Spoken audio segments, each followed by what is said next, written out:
Oras po sa lahat-lahat. Ito po ay tinatawag na miracle pendant 'no, 'yan. Ang pendant na maliit na ito, ito ay gawa sa baon na walang mata, ito ay huwag sumulin. Dahil ito po ay napakalakas po talaga na pangontra, 'no, sa kulaman 'yan o sa barang o sa mga espiritu, sa engkanto o sa multo, ito po ay napakalakas talaga na depensa. Siyempre, kung ikaw po ay kinukulam, ay magsuot ka ng pendant kay Ka Biboy. Nako, 101%.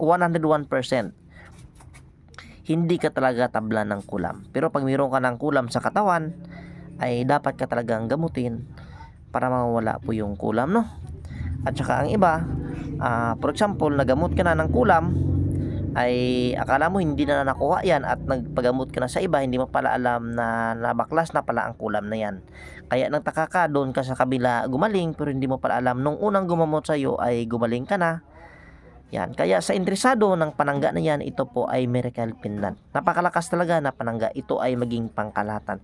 Napakaswerte ito, no, sa pamumuhay. Kaya sa interesado, meron tayong isang piraso.